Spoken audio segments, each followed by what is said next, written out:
Hello, everyone. Welcome to the Texas Outlaw Running Talk Show. This is your host, Bryce Rains, and today we have Ginny Gwyn. She went and ran the Bryce Canyon 100 miles in Bryce Canyon over in Utah. Crazy story. But before we hop into that, I want you guys to do one thing. Do a huge favor. If you're listening on Apple Podcasts, scroll down and leave a 5-star rating, preferably a 5-star rating, but leave an honest rating down below. And also, guys, we have a Patreon. If you want to donate $2 a month to help the show out, it's all going to be in the link in the description.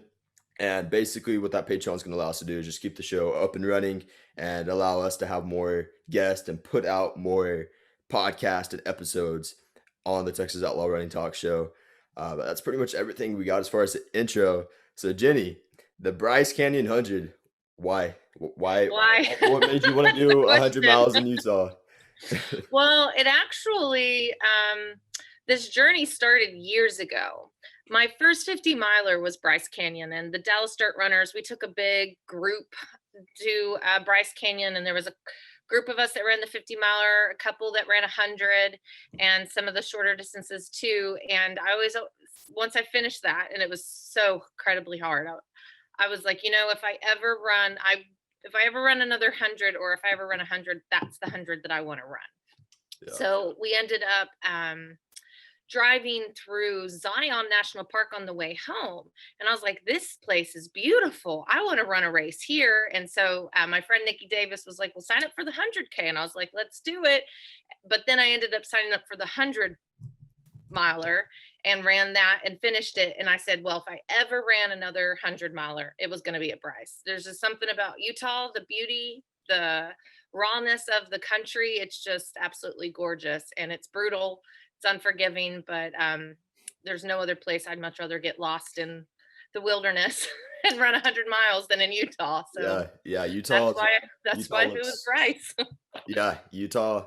It looks so amazing out there, and I'm curious on how you trained for it, because you live like Louisville, Texas area, right? Yeah, and there's pretty flat. We got a bunch of cows, hills, a bunch of buildings. If you're near Dallas, so like training going into it, you want to tell us about that?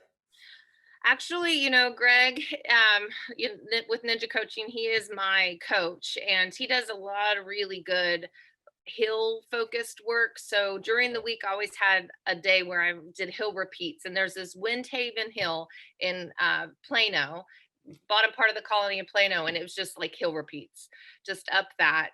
A lot of time spent at Cedar Ridge Preserve down in South Dallas, because there's a lot of elevation there. So many hours out there. And then the next place where I spent most of my time was out at Cross Timbers out on Lake Texoma, and just running back and forth through there. And that's really the only place you can get a lot of elevation. But just as many hills as possible, trying to find the most rugged terrain. And that's a lot of time on a treadmill. Yeah, I'm sure. Yeah, like the place to go around North Texas, or just anywhere, if you want to get Cross Timbers is the place. Like, it really is. And it's just so scenic out there, and it's beautiful, and it's unforgiving as well. And when you're out there, you're pretty much having to be self-supported. So I feel like it really mirrors what it would be like to, on the more difficult trail runs, because you're just out there. And if something happens, you're going to have to figure it out. You're going to have to figure out how to get back to your car, and logistics of carrying all of your supplies and your nutrition and all your hydration with you, and just working through anything that comes along the way. I feel like that's just a really good place to go. Yeah. Awesome. Yeah. Cross Timbers, guys. If any of you listening in some other states, if y'all come to Dallas area, go check out Cross Timbers. Awesome trail. But so what I want to know is, what's your like deep down, what's your why? What pushes you to, go and run these 100-mile distances? What motivates you to train for stuff like this? And when things get tough, what do you go to? What do you think back on? Well, what's funny is I actually didn't even start running until 7 years ago when I had my son. In fact, I hated running. I was always made the joke that the only way you'd find me running is if you were chasing me. Yeah. And then I had my son, and the only way he would sleep is if he was in his stroller. So the only time I was able to get time was to push him in the stroller. And then I did the couch to 5K. And then one of my good friends, Kirsten Gerard, she had told me, well, why don't you just try to run a little bit further? And then trained for my first half marathon and did that. And then she introduced me to trail runs and took me to grasslands half. And Mhm. that was my first half marathon. And then first half marathon on trails. And once I did that, I was like, oh goodness, it's over. Like this is amazing. Just being on out in the country and just being out in nature and just all by yourself. And then the challenges that come up along the way. And then just the feeling of accomplishment when you're done. And then you get to drink beer when you're done. I was like, what is this? This is just absolutely amazing. And I'm not a fast runner. I like to go slow. So trail Yeah. running is really kind of up my alley. But then I met these crazy people with, Dallas dirt runners, and they're all doing 100 milers. And I was like, that sounds cool. Let's try that out. And so with just when you surround yourself by crazy people, you realize that, hey, that's not so crazy. I Yeah. think I could actually do that. And knowing that there's people there that will support you and wants to support you and wants to encourage you, Yeah. that's truly just really what it's about, is just being part of that community. And that's really what inspired me to want to run the longer distances. But I'm also a really stubborn person. I'm pretty much too stubborn to quit on a lot of things. So That's awesome. that's where my drive comes when I continue. Is it's like I've been through harder things. I can finish this. That's awesome. Yeah, you just don't So quit. Yeah. But the community, like, huge shout out to Dallas Dirt Runners. I joined their Facebook group. It's so fun. Like, I love just going through the feed every day. It's people like getting at each other, or there's like some kid in there, or not kid, he's actually 30 now, but like he like runs all these crazy distances without training or something. I forgot his name. Andrew, yes, Andrew, yeah. Andrew Marvin, yes. Yeah. Yeah, and just, like, the community aspect of it is, like, super pulling, and, I really love that, and how everybody just pushes each other, and, with trail running in general, I think the community is, like, one of the biggest parts of it, and everybody just kinda connecting and doing all this crazy dumb things, running 100 miles through Bryce Canyon, um, but, yeah, it's really awesome, though. So, go ahead and take us to, like, the morning of Bryce Canyon. Like, what time did you wake up? So I woke up around 3 o'clock. It's about a 30-minute drive from our Airbnb to the start. And so they encouraged you to be there an hour early because it's a dirt road in that's basically one way. And so they really tried to encourage you to get there early. But I woke up at 3 and really tried to get my mind wrapped around what was about to happen, because I just knew I wasn't going to sleep for a really long time. But I mean, the night before 100, you can't sleep anyways. Like there Yeah. really is no sleeping. I woke up, I think, every like 30 minutes thinking I'd missed my time. And so I, ate some oatmeal and tried to force a bagel down. And then I just tried to drink a lot of water to start hydrated. And then we just headed down to the race and had to hugly, quickly hug the person who dropped me off, my friend Kirsten, and just went up to the start. And it was really cold. It was in the 30s, and there was Well, no, because there's a burn ban right now, so there was no fires or anything, so it was yeah. really cold. And then they started the rolling start, and we just started off, and it just kind of hit me. I was like, whoop, I'm out here for at least 36 hours. Yeah. Yeah, that's a long time on your feet. Yeah. And that's really all I kept telling myself. 36 hours, Virginia. 36 hours. You got 36 hours to do this. You can do this. Yeah. 36 hours. Yeah, that's awesome. So, like, did you have, like, I'm sure you've had, like, a crew out there. Um, Mhm. you wanna tell us about your crew? Kinda who was on it Yes. and, how helpful they were? Oh, they were amazing. What makes this race hard is you see your crew at mile 13, and then you see them at 19, and then you don't see them again until 57. Oh, wow. Yeah. So something about me is I'm known for getting sick. Mhm. In fact, there was a nickname that I was called throw up a lot, because I really just for some reason sometimes can't get my nutrition figured out. And I actually DNF'd at Watch Top 50 last month, and just because I could not stop throwing up.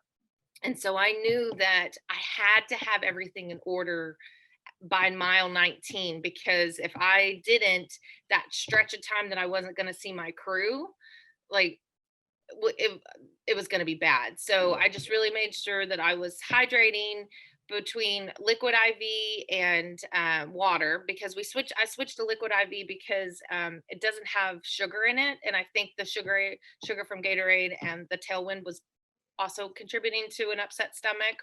Yeah. And so I just made sure that when I saw Kirsten in each of those, she was like, "Are you drinking? Are you drinking?" I was like, "Yes." And then, "Are you eating?" So she would force food down me. So that was the main goal, is those first two stops with her, is just to make sure, "Jenny, are you on top of your eating and drinking? Are you on top of your eating and drinking? What else do you need to do? Let's force some food down on you." And then gave my friend Kirsten a quick hug at mile 19, and then knew I wasn't going to see them again until night falls. But at mile 57, it was just so great to come in. It was dark. It was starting to get cold, just to see them parked right there. And so then I picked up my first pacer, and it was just great to have someone else on the trail to spend time with. And so that part of this course is really hard, because it's like a 5 mile almost straight up, and then 5 miles down to an aid station, and then you turn around and go back up 5 miles and back down 5 miles. Wow. So I feel like a piece of me died out there. I feel like it was funny, because my pacer, when she joined me, she's like, "I love these climbs, this is amazing." And then by the end, she's like, "This is just ridiculous." That's funny. I was like, "Heather, I thought you liked the climbs." And she's like, "No." She's like, "I did, but this is a killer." Yeah. Yeah. I think the funniest part is whenever, which I haven't had this yet, but I've heard of other people where they have pacers and they end up dragging their pacer around with them and they're the ones racing. But yeah, that's really funny though. Yeah. Um, So she uh, came in, and then I got my new pacer, and Kirsten, who had been crewing me most of the day, she joined me, and she helped. She started at mile, goodness, it was like 76 or 78, and then she finished the race with me. But when I ran my first 100, I actually did drop my pacer at the very end. oh, really? And I like sprinted towards the finish line, because I was like sub 28, when one of the guys I was running with, he's like, "Jenny, you're about to get a sub 28." And I was like, "What?" And I like took off. But there was That's none awesome. of dropping any pacers at this race, because I developed um, a side lean. And I talked to my coach, and we still can't figure out what caused it. Some ultra runners get it, some don't. I They saw really that. don't know the science behind it. But Yeah. the quicker I moved, the more I became like handicapped. It was bad. Yeah, But I saw the video you finishing. It looked like you were it looked like a true ultra runner and trying to finishing right there. It looked like you just like gutted it out. well, But it yeah, didn't hurt. That's the good thing. that's good. It just, Yeah. my back just felt really tight. Nothing hurt, but and I didn't even realize I looked that I was that crooked, because I knew I was crooked, and I would try to stand up, and then it was just like to the side. Yeah.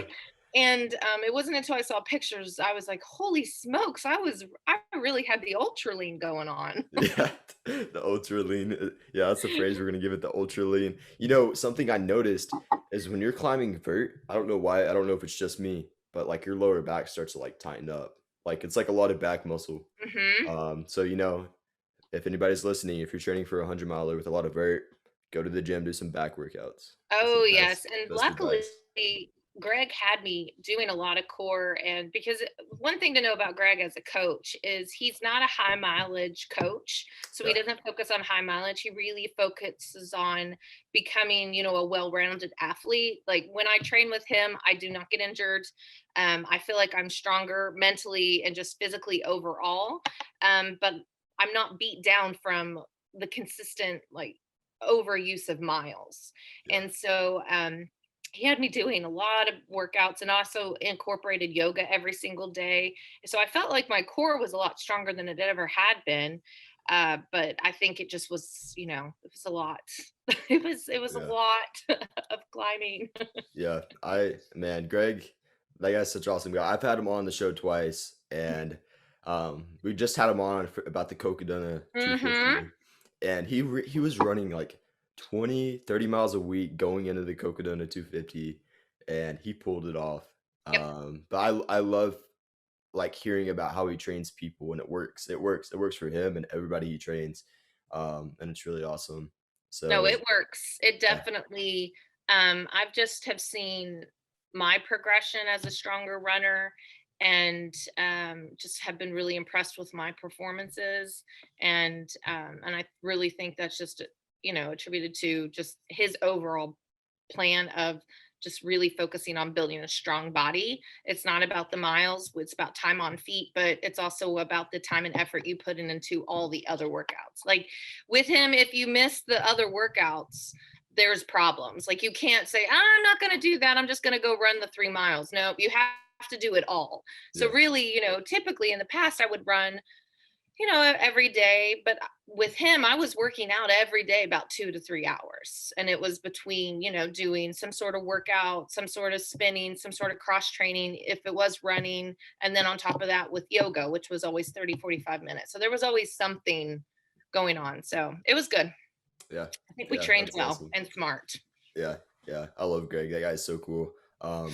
So I was reading your like kind of recap on Mhm. Facebook, and you talked about some hallucination. I'm interested. I love hearing about ultra running hallucinations. I don't know why. So tell me about your So we hallucinations you had. we come up on the top of the mountain. It was right after I picked up my friend Heather, and we had just hiked up 5 miles up. And we get to the top of this hill, and we look over, and there's this like huge, like red orangish circle. And I'm saying, I'm like, Heather, what is that? And I start walking towards, and she's like, you're gonna fall off the cliff. Oh my Stop gosh. walking. And I said, but what is it? I said, is that the Wow. moon? She's like, that's not the moon. I was like, is that a tent on the side of a mountain? So we both stood there. Then we walked on, and we kept standing there. And she's like, I think it's the returning of Christ. This is it. This is it. And then Oh my someone gosh. someone nonchalantly comes up behind us, and we're like, what is that? And he's like, it's the moon. Oh Like, my gosh. we're like, oh, That's okay, funny. yep, that's cool. Just the moon. Just the moon. Wow. That's crazy though. I told him, Uh, I was like, I've never had hallucinations. This is a hallucination. That thing's huge. And then we even tried to like take a picture of it on my phone, and yeah. it didn't even do it justice. And I was like, well, maybe we really are hallucinating. And then that guy came up behind me, and he's like, yeah, it's just the moon. It's fine. Yeah. Hey, I'm confused. What's up with the phone thing? Like when the stars are out, I want to take a picture of the Milky Way, and you would think the new iPhones would have like, image quality to where you can take a picture, but you can't. That's what I was surprised about, because I always said the phones are such good quality now when it takes photos. And I took the photo, and I was like, that's definitely not what we're seeing right now. So I was a little, because I was like, this would be an awesome picture. No one's gonna believe me that the moon looked like that. So Yeah. Yeah. So if anyone from Apple's listening, hey, I'll fix y'all's cameras yeah. to where we can take Us, pictures of the beautiful night sky. yes, us wilderness people, we want to take better pictures of what's happening in the galaxy. Yeah. Yeah. Um, so did y'all see any like wild animals out there? Did y'all see any like We saw a deer, and then we saw this beautiful fox right before we finished. He ran yeah, down and across, and he was really cool. The scariest thing was when, because bears are common at Bryce. And Nikki Davis, a couple years ago, before we had taken that DDR trip to do the 50 miler, she actually was on the trail, and there was a bear. So she had actually seen a no bear. way. And I'd kind of forgotten all about that. And Yeah. I was completely by myself between a stretch of an aid station. It was like a 6.5 mile stretch. And the guys that were in front of me were gone, and there was really no one behind me. And I hear this noise, and it's very loud, go across the trail. And I was like, oh man, maybe I'm closer to the runners in front of me than I thought. Maybe somebody had to, go to the bathroom off the trail. And then I hear it continue down, and I look over, and these eyes are just staring back at me. I'm like, oh my gosh. But then I looked closer, and they seemed little. It's like, okay, I don't think it's a bear, but I don't know if it's a fox. I don't know if it's a mountain lion or what it is, but it just kept staring at me. And I was like, nope, I've got to go. I've got to go. And then it hit me how vulnerable I was, Yeah. because anything could happen, and I could get dragged into the woods, and no one would know where I was. Yeah. Yeah. That's crazy. Yeah. I mean, the only thing I've really heard about like animals like touching any trail runners was that popular video of the mountain lion coming down on that guy. That was Actually, crazy. I think in Colorado, this was like last year, but some guy like killed a mountain lion with his own two hands. or something, right? Yes. Yeah. Well, and there was a couple years ago, there was a runner who was actually attacked at Jemez. Oh, really? I mean, it was like not the Jemez trail run, but it was another trail run in the area, I think. And they were actually attacked. But I mean, it can happen anywhere. I've gone on solo runs up in Canada, not even thinking about all the dangers in there. And then I find out Yeah. afterwards that there's like all sorts of bears in the area, and it's actually discouraged to go by yourself on the mountain. I Yeah. was like, oh, okay, well, I'm happy I found out that after I was done. Yeah. Yeah. I've heard so like I think in the Denton area, I heard of some coyotes like harassing some runners or something like that, like in North Yes. Texas. Yeah. Did you hear about that? That was Hmm.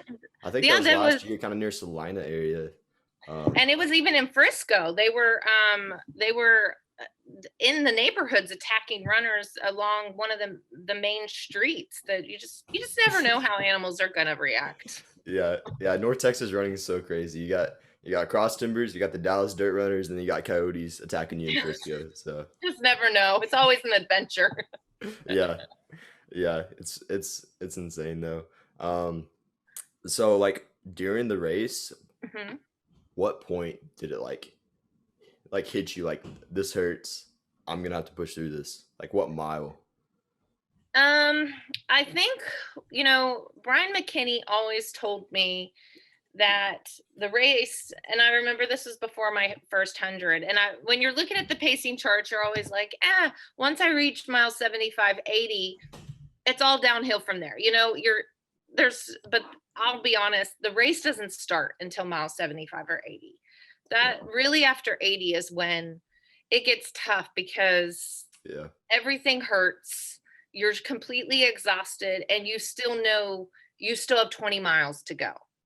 And I think it was about mile 85, 86. It was one of the last major aid stations. I knew I still had three very challenging climbs in front of me, and one in particular that was going to be very hard because I still had like PTSD from doing it the first time going down it. So I knew going back up it was going to be hard. And I feel like that was the hardest part of the race, knowing that I knew that I had to mentally power through to get through those next three climbs.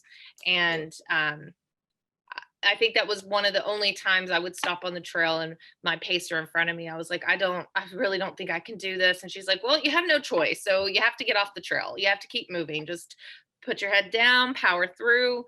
And I was like, I just can't do this anymore. But I would say between mile 88 and 95 was when it hit. It was like, Yeah.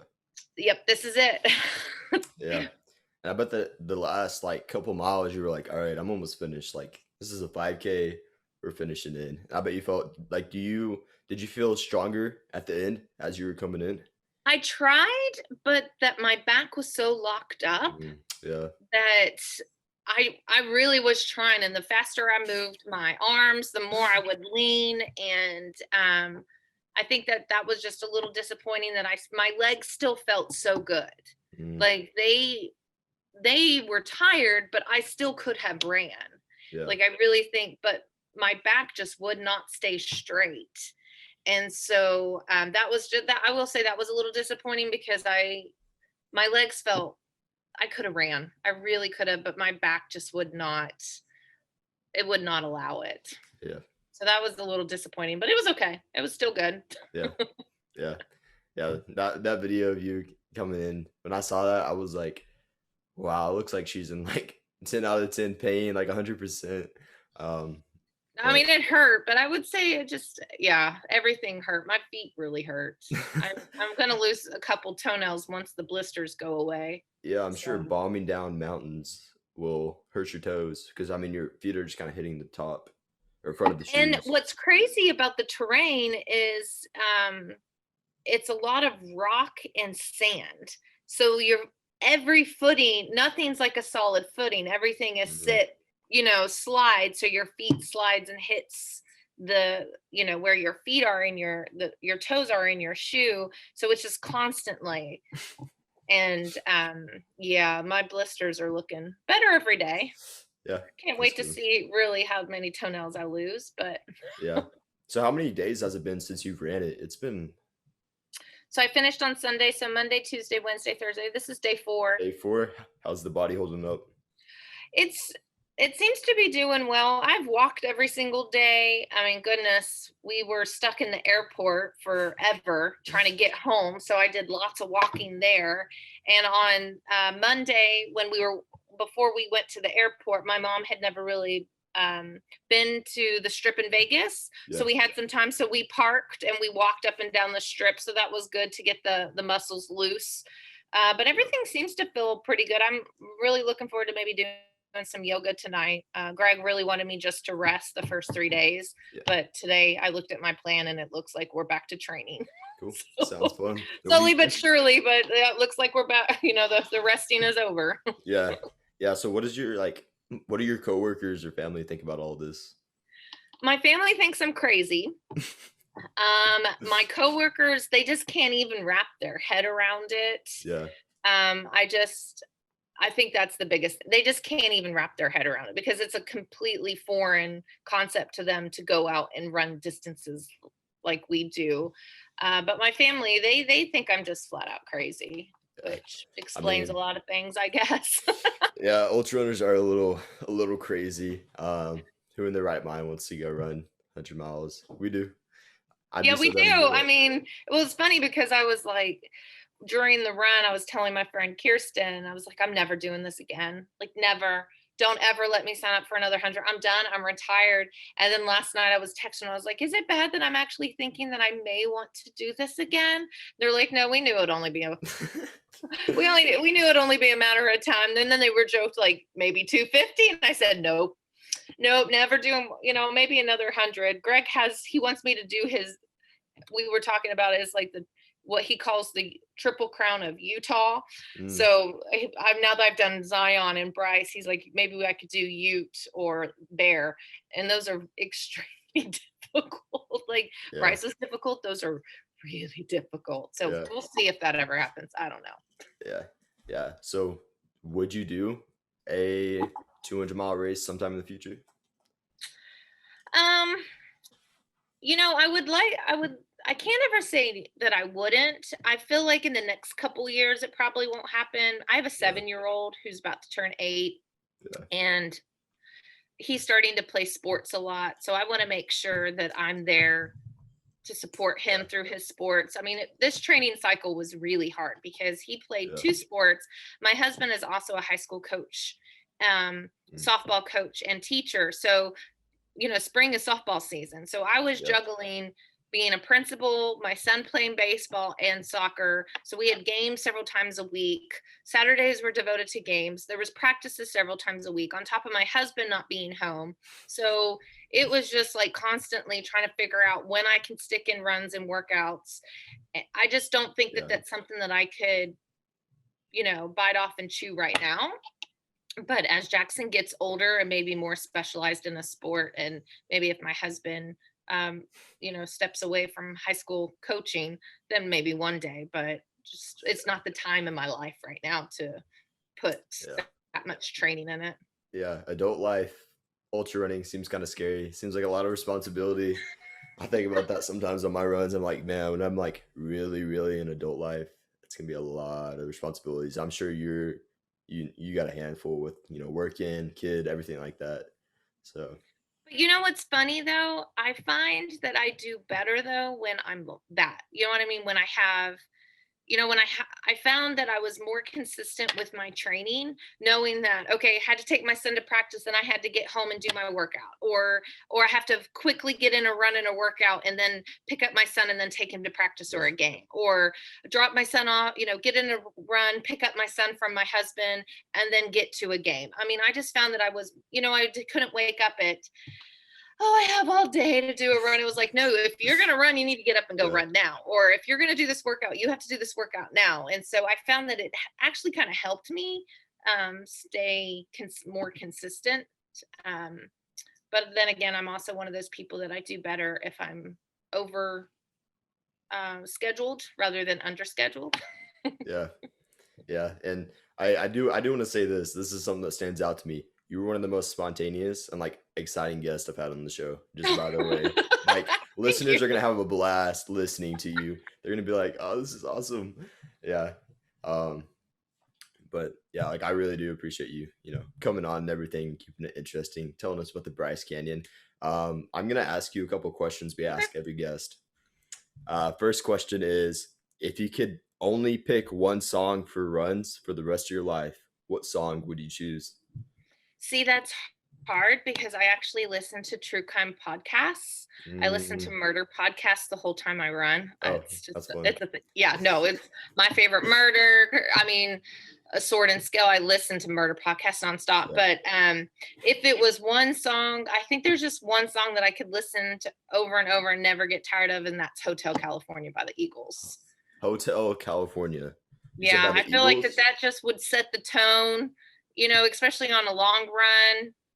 It just kind of just, yeah, that would be a good one. It is a 6-minute song. Yeah, It sounds Western. it kind of reminds me of the desert. Yeah, that's cool. Yeah, I'm not gonna play the whole thing. I don't want to get like copyright striked or anything. I So, so we'll understand. we'll link it in the description. All right. Second question: what's your pre-race day ritual? Um, I don't really know if I have one. Just kind of just whatever, and then you go do it. That's cool. Don't think too much Yeah, about I it. think Yeah. I make sure that I've learned to make sure that I drink a lot of water. So Smart. that's the main thing is Yeah. that water's nonstop. Um, it almost is like a pre-week ritual. Yeah. Like no alcohol, no coffee. Um, I make sure that I eat nothing but healthy, natural foods, like a lot of smoothies, salads, pure proteins, Yeah. no fried food. So I try to eat as clean as possible that week before. And I just try to stay consistent every single day that it stays the same. And but the no coffee, that because really the no coffee thing was just based off of once you do have caffeine during the race, you want it to actually like hit you Yeah. good. Yeah. But I think water is the most important thing. Emergency, I'll start taking emergency as well every single day the week before. But that's kind of it. Yeah. That's a good pre-race weeks kind of ritual. Do you know who David Goggins is? Yes, who All right. doesn't? I did his 4:48. Oh wow. Um, yeah, so David Goggins, I don't go a show without mentioning him. It just happens to come up every time. His pre-race day ritual, I don't know if you heard, which have you read his book? Mm-mm. It's a really good book. You should read it. I'm not a reader. I don't read books, but I read his book and I I read it in read like horror two, books, three like horror days. I was in stories. it. Do what? I read horror stories. That's Okay. It sounds fun. But David Goggins before his first ever 100-mile race without training, he went to the gym and did some like heavy like leg workout the day before this 100-mile race, and he's never ran 100 miles before, never even ran that many miles. And people that have read his book or heard his story, he goes out there and by the end of it, he's peeing blood, most pain in his life, all this crazy stuff. So it's good that your pre-race day ritual is not like David Goggins. a Um, little less yeah, yeah, a little yeah, less intense. yeah. And you said you did the 4x4 48. Isn't Mhm. that 4 miles every 4 hours for 48 hours? Yes, Yeah, I did that the before my first 100, but I did it from my house, so I was able to like shower and yeah, you know, enjoy all the luxuries of being at home. But this time I wanted to do something a little bit more challenging because I knew that Bryce was just so rugged yeah. that I camped all weekend. Um, Hmm. and so I didn't change my clothes. I made sure, I know that sounds gross, but it's okay. So I didn't change my clothes. I made sure that the only thing I ate were the things that I would be eating out there on the race.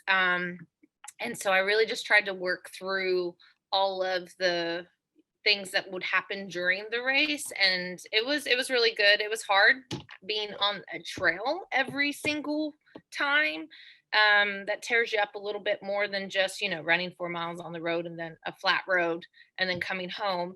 So I would say that that really helped. Yeah. Mentally, it's not the physical thing. It's really not about physical. Yeah, I was tired, but I've ran 50 miles before, so it was not that big of a deal. But it's the mental aspect of building on pushing through when you're tired, working out when there's aches and pains, and just Yeah. knowing that, you have to just keep moving. And I feel like that was a really good weekend that I worked out a lot of things for the race. Yeah. That's good.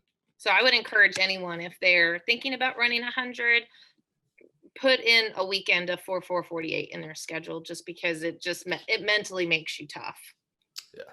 Yeah. And there's also a lot of races, specifically the Habanero 100, that makes you mentally tough.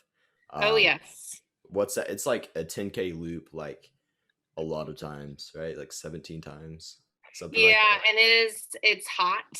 Oh my goodness, it's so hot and it's so much sand. That's what's so crazy about 100 milers is you can have these crazy mountain races with all of this climbing. And that can be as equally difficult to a flatter course, but in the dead of the heat, like habanero. Each 100 is difficult in its own right, and Yeah. each obstacle you have to come overcome. So it's hard when people are like, oh well, that's a really hard race. Well, that's not a hard 100, and any 100 is hard, but you just have to overcome so many things, like Rocky Raccoon. That's a faster course, but it's hard because one, you go Yeah. faster, you don't have the breaks of the big climbs and the downhills. And also it's just the monotony of doing that loop over and over, just like habanero. It's just a loop over and over. So mentally, you got to be tough. Yeah.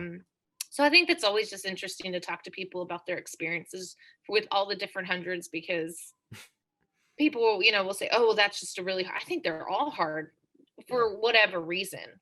Like I feel like I had a better chance of finishing Bryce than I would running Habanero 100. So Yeah. it's just interesting. I feel like looped courses mentally are just harder than, Hmm. point to point. Um, but like that's what I like about doing loops and doing these crazy runs that are monotonous is that like you really see who you are. And it comes down to just like grit. Yeah, absolutely. Because I always said that I never wanted to run 100 with like loops, because I really liked, being out at, Zion it was just a course. So, it was just like a big loop. Yeah. And then it was like a 50K loop, and then it was an out and back. And so, but yeah, it's just so different. But I never thought I liked loops, but then I loved the dark and dirty 50K that I ran a couple years ago. And goodness, that's a 5K loop Yeah. for a 50K distance. And I loved that. It was like 10 loops and it was just counting them down. And I was like, this is going to be absolutely miserable. But I loved that loop. I love that 5K loop. It Yeah. was fun. Yeah. I heard Dallas Dirt Runners are going this year to that. Yes. It's gonna be my first 50K. But I signed up for it. We're gonna see how it goes. It's like It's going to be great. It's going to be great. isn't it like a 4 or 500 elevation gain and it's like starts at 8 o'clock at night or something? Hmm. Yeah. It's going to be great. It's so much fun. Yeah. And Yeah. I heard it's it's gonna be like a party setting. So It is, because you can just tell yourself, I just got to make it through this 5K loop, and then you're back down because there's only one aid station, and yeah. that's where the party's happening. So then you get re-energized and you're like, I'll see you back in like a 5K loop. Yeah. I mean, it's just, oh, and then you mentally make notes. Okay, this is the hard part. I'm going to go this, and then it's going to get easier, and then this gets hard again. So it's just, I loved it. And Yeah. it was a fun race. Yeah, that's cool. That's good to know. Yeah, and what's cool about this is a lot of people that listen to our podcast, they are from like Dallas area and stuff, but a lot of them live like in other countries or mountain states. And Mhm. um when people think of like Texas, they're like, "Oh, there's probably not a lot of trail running," but it's huge here. Huge. It's probably just as big as the West Coast. And so people in our area know like Oklahoma, Arkansas, they know what we're talking about, but all these other people are gonna be like, "What are these races they're talking about?" But it's like super well known here. And Hmm. I think it's really cool. So I think that anybody listening, if you live like outside of like the South Central United States, you should come down here and like check it out. And I was thinking about this. Someone needs to do a documentary on the Dallas Dirt Runners because y'all are insane. It would be like, what's that Tiger show? You know what Yes, Tiger show I'm talking about? yes, the tiger. Yes, Tiger Tiger King, King. Tiger King. It would be like Tiger King, but crazier. It would be a documentary of these people who are crazy, running all these crazy distances, all the crazy stuff that happens within it. Andrew, what's his name? Andrew Marvin in a robe for his 30th birthday or something. It was a crazy picture. Stephanie Uh, shows up with balloons. Yes. yeah. Yeah, so we need someone to come down here and do a documentary on like Dallas Dirt Runners or something. That'd be hilarious. And a lot of people would watch it, like episodes or something, or just one whole documentary. That'd be really cool. Well, one So thing can say about the Dallas Dirt Runners is we really do. We're just like so accepting to everyone. Like no one yeah, takes themselves too seriously, and if you take yourselves too seriously, we'll help you not take yourself too seriously. There's yeah, always some sort of drama going on, and then there's strong personalities, and then you have your quiet ones. But one thing I would say is what I love most about this group is that at any moment you go and you post and you say you want to go and try some sort of crazy challenge, you are going to have a handful of people that will drop whatever they're doing and be like, I got you. How can I help you? You want me to crew? You want me to pace? You want me to train with you? Like, so that's just that community that I love so much. And it's just been so inviting and enjoyable to experience because I've just met so many great people through that organization and just people that are just good people. yeah, They have good hearts, and yeah. I think One of, that's just amazing. yeah, and one of the things that sticks with me is one of the rules in it is give more than you take. And Mhm. I was like, wow, like that's very true. And the people in it are very selfless and humble. And I just, yeah, the group's really awesome, and it really is a bunch of really good people. So Mhm. yeah, They're a fun group.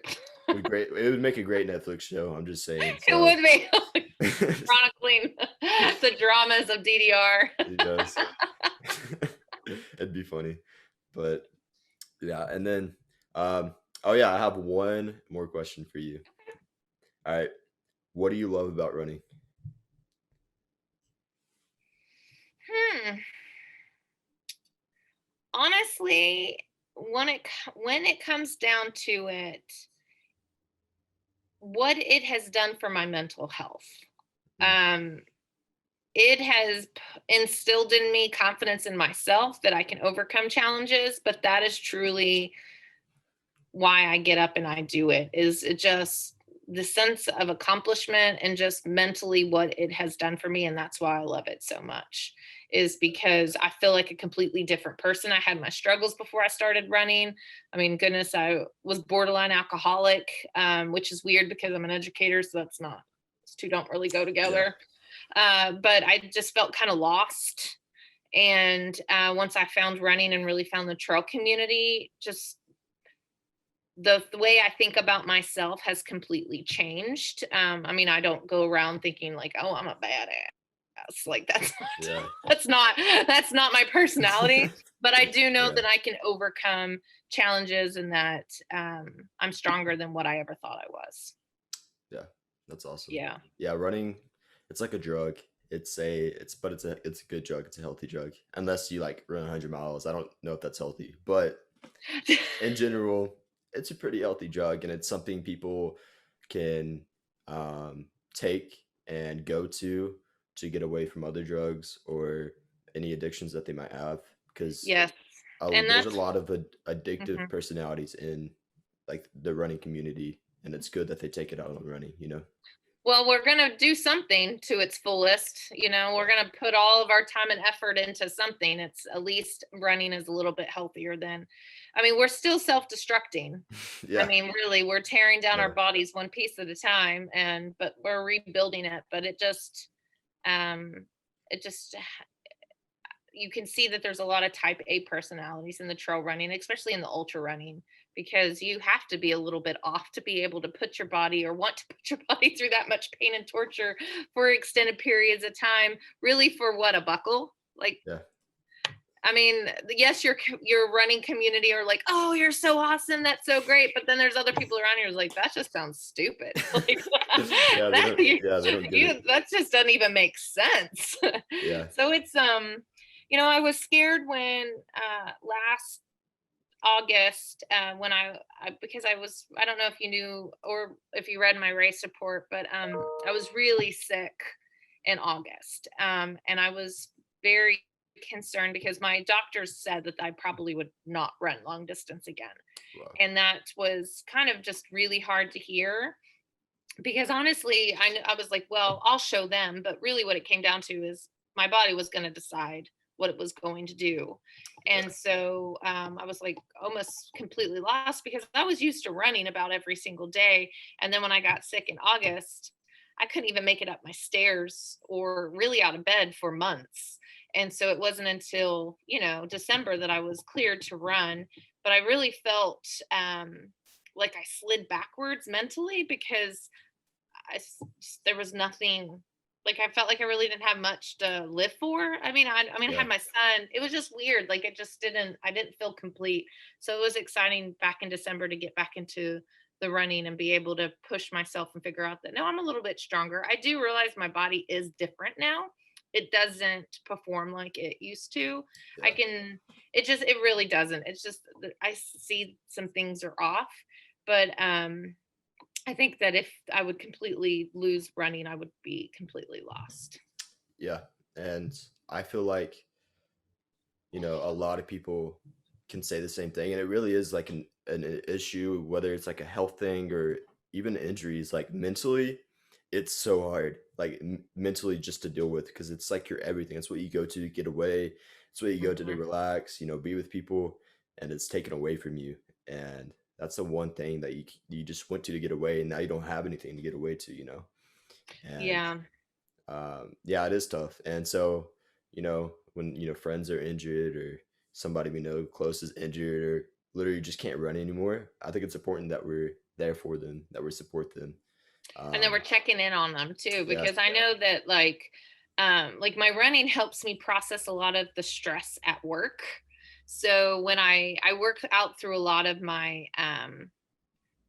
just issues and personnel issues and yeah, conflicts that I'm having at work, that's where I really just process what's happening, so it actually allows me to decompress from work, so I'm able to be more focused when I'm with my family. And without that balance of being able to decompress work, I would just take it home and lash out at my husband or my son about it, because I'm not an early morning runner. That's not something that happens. I'm a let's leave work, go run, and then go home and be with the family kind of person. yeah, And so when I lost that, it was just really hard to work out all the stressors at work because it was, opening a school in a pandemic. This year has not been easy. yeah, yeah. Especially when the pandemic hit, man. That put a hole in everybody when the pandemic hit. Yes. Yeah. That was tough, but you know, um, we're back now though. Yes, Cases are we so are. low. Did you see how low the cases are right now? Insane. Insanely low. I'm like super happy with like society now. There's no crazy riots going on. Mhm. Um, you know, getting back to normal. It's Getting nice. it seems like we're slow, and I noticed it out on, because I noticed it at Bryce, but I also really noticed it at Possum's Revenge, at Possum Kingdom the other week. It's just really starting to just kind of be. I feel like we're getting our running world back, where Yeah. earlier in the year when races were starting, it was just so strict and aid Yeah. stations and It felt alien like, yeah, you had to think through so many things. And then now it's just, because then it'd be like, put your mask on before you come into the aid station. I'm sorry, that's the last thing I'm thinking about while I'm yeah, running is thinking, oh my goodness, I have to have my mask on. And so yeah, I felt like this run, I was like, okay, it's slowly getting back to normal. And I feel like we'll be back to, hopefully, fingers crossed, and we can just pray that, numbers continue to go down and Yeah. we can continue to keep doing the things that we love and the trail races that we love. Yeah. Yeah. I hope it, keeps going at the rate it is because it's going up right now. Mhm. So hopefully we can keep, growing in the sport and everything like that and keep running all the races. Hopefully no COVID-22 or something comes out. I That would can't do suck. that again. I That was can't. insane. If you think about it though, like we were in a pandemic lockdown. Like we couldn't leave our houses for 2 weeks. Like you know how crazy that is? Like I forget that that happened sometimes. And when I think back on it, I'm like, wow, we lived through that. Like Yeah, that's crazy. I mean, goodness, because you really couldn't leave your house because even if you did, it was, there were saying it wasn't even safe to be out walking your dog Yeah. or, then you would see someone if you on the sidewalk, then you would like go out into the road. It was just Yeah. so crazy. Yeah. So Yeah. crazy. And yeah, it's insane to look back on, and we're getting so normal. Like looking back, like when I tell my future kids, they're gonna be like, "What? Like y'all locked down for like 2 weeks to like a month? Y'all didn't go to work? Yeah, yeah, Yeah, insane. no, but you know what? We made it through. I think what's exciting is to see, I think through the pandemic, DDR has grown a new, Yeah, it has almost rebirthed itself. We have like a new population of peeps coming in, and it's just really cool to see them because the virtual races that really started a whole lot of people running that now they're over into doing them in person, but that was really cool to see the community grow even though we were in the middle of a pandemic through the virtual races. And so that was a really cool thing to keep us excited about running. yeah, And I'm just excited to see where we're going to go from here. yeah. And what's really cool about all of this is I think that we actually there's more runners, more trail runners in the sport now because of the pandemic. Because during the Hmm. pandemic, people were locked in. They were on YouTube, and they probably found like Billy Yang films, Gender Runner, all these like, and they were like, "I'm bored. I want to do that," you know. And so I think them like watching the trail and ultra, podcast or film stuff like that. That's how I found trail running. I didn't know it existed, and then I found Ginger Runner, and I was Hmm. like running mountains, 100 miles through the mountains. I want to do that, and so I feel like that brought a lot of people into the sport, and it's really cool to see. And I think the numbers show too. Like Hmm. Possum's Revenge had so many people. It was There's so many awesome. people. It was awesome. And just to see people completing crazy distances, that was really cool. I Yeah, was just super proud of a lot of my friends that completed like their first 69 milers or 52 milers or 50 Ks. It was just really excited to see them, suffer, yeah, but then celebrate at the end. And yeah, yeah, so it was good. But I just think it's really cool too. I feel like the pandemic caused a lot of people to go out into nature more because we yeah, noticed, goodness, you had to have reservations to get into state parks. And so maybe that had, people are appreciating nature and the trails and getting out and just enjoying the outside more now, which I think is important. I don't like being locked up. I'd much rather spend my time outside, obviously, yeah. you I'd know. rather be hiking up a mountain than Yes, I staying would inside much all day. rather Yeah, be outside than be inside. yeah, yeah. I really wish we had like some huge mountain in Dallas. Like that'd be so nice. Just like someone build us like a 600-foot mountain, please, and just like do some switchbacks up it or something. That would be great. Yeah, yeah. Oh well, until then, we'll just go out to cross timbers. Yep, cross timbers. Cross With timbers the it is. insane very up and down the whole time. Yeah. But Yeah, that I love that place is just so it'll always be a special place for me. Just I love cross timbers. yeah, that's awesome though. Well, I guess we'll go ahead and wrap it up. I appreciate you Okay. coming on. Stay on for after. I'm gonna click on Okay. end record, but stay on after. But for everybody listening, thank y'all so much for listening. Um, I'm gonna do like an episode like once every 2 3 weeks, talking about some type of race. So make sure you guys like subscribe to the podcast if y'all want. And I'm really excited for where the podcast is going. We just got some new graphics on here. So I know on Zoom right now for you, it's like Zoom, but like whenever it's edited and everything, it's gonna have like cool like captions and stuff all over. So it'll be Very cool. cool. Yeah, it'll be cool looking. But I appreciate you guys being patient with me through this whole process of the podcast and everything. And I'm excited to see where we go. And probably post like it's going to be on a Saturday for sure, probably like 2 weeks from now. But I appreciate all you guys for listening. Ginny, I appreciate you coming on, taking your time and talking about all types of stuff running. It's probably the most fun I've ever had talking about running. Well, thanks for having me. Yeah. It was a lot of I fun. appreciate it. Highlight of my day. But yeah, thank you all so much though. And I'll see you on the next episode.